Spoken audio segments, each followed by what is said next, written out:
show will be an 8-minute presentation about the history of the American space program. The next show, which is through the doors behind me, will be 10 minutes long. You'll get to witness the actual launch of the Apollo 8 with Frank Borman, Jim Lovell, and Bill Anders from December the 21st of 1968. The actual consoles that you will see in front of you are the actual consoles that were used during that launch. Good afternoon, my name is Kevin on behalf of NASA and the Kennedy Space Center. Welcome to the Apollo Saturn V Center. The exhibit hall is home of many items from the Apollo program along with the rocket. We have a lunar rover used in training, an Apollo command module and lunar module. Be sure to see and touch an actual moon rock on display located at the nose end of the Saturn V rocket. Also at the nose end of the rocket, don't forget to witness Neil Armstrong's historic landing and walk on the moon in July of 1969. Those of you back by the door, you need to move all the way in to your left-hand side. Please do not block or stand in between the automatic doors. Those of you entering the theater now, continue moving as far to the left as you can go or directed by your usher. Thank you. All the way to your left, folks, so our door will close.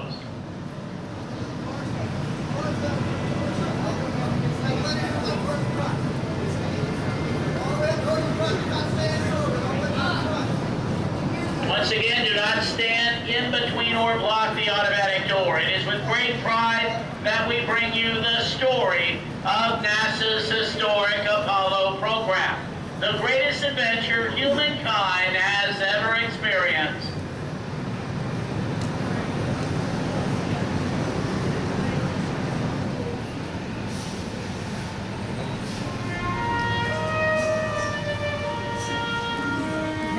When I was a kid, I used to dream about flying through space.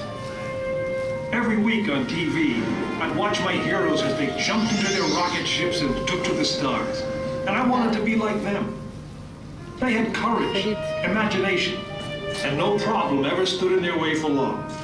You know, in the end, when we actually did send men into space, it turned out that those were exactly the qualities it took. I'm John Hudson. This is Pad 39 of the Kennedy Space Center. I was a launch controller here when from this very spot, man took off to fly to the moon. It was a journey that began 12 years before that rocket ever left the ground. And it started on the other side of the world. Back then, we were one of two superpowers that always seemed to be on the edge of a terrible war. In 1957, the Soviet Union launched the first ever man-made satellite into Earth orbit. They called it Sputnik, which means traveling companion. And in a world where peace hung in a delicate balance, it seemed to create a dangerous advantage.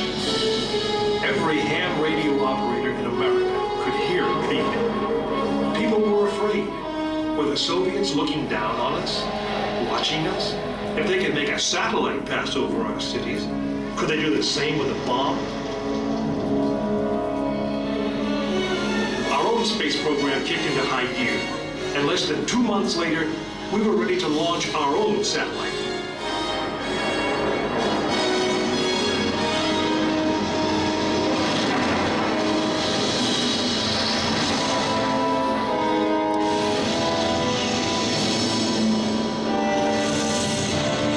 It was being called the space race, and we were running a distant second. In 1961, we fell even further behind. Soviet cosmonaut Yuri Gagarin became the first man into space, circling the world in just 89 minutes. We had our own astronauts, and they were eager and ready to take the big ride. But our manned space program couldn't seem to get off the ground. We stuck with it, and on May 5th, 1961, things finally started going right. Astronaut Alan Shepard took his ship Freedom 7 6.5 miles into space. America had its first space hero. Just a few days later, our space program received a new challenge. But this one did not come from the Soviet Union.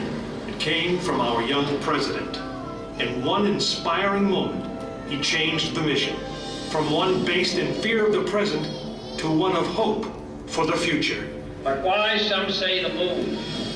Why choose this as our goal? And they may well ask, why climb the highest mountain? Why 35 years ago, fly the Atlantic?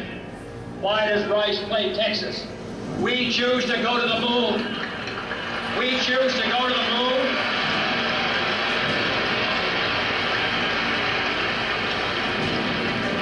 We choose to go to the moon in this decade and do the other things. Not because they are easy, but because they are hard. We hadn't been more than 16 minutes into space, and now we were going to the moon. We would have to design a rocket the size of a 36-story office building, put it together with the precision of a microscope, and accelerate it to the speed of a bullet. Then we would have to guide it to a moving target 250,000 miles away. Many people thought it was an impossible dream, but 400,000 of us set about making that dream a reality. It would be the longest, most hazardous voyage that any man had dared to attempt. But step by step, mission by mission, we orbited the Earth, perfecting the skills and technologies we would need on this incredible journey. Our astronauts practiced maneuvering, docking, and the 1,000 other tasks that would comprise the moon mission. We created new alloys, lighter and stronger than anything seen before. We designed communication systems that would be reliable over the vast distances. And behind it all, we tried to perfect the rocket that would be powerful enough to punch out of Earth orbit and take us to the moon.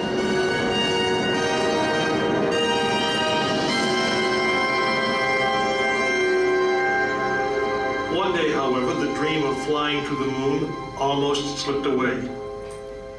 It was January 27th, 1967. Astronauts Virgil Gus Grissom, Edward White, and Roger Chaffee were on board Apollo 1 for a plugs-out test, a full-scale dress rehearsal for the actual launch. Suddenly it happened. There was a fire in the capsule. 3 men whose lives had been in our hands were lost.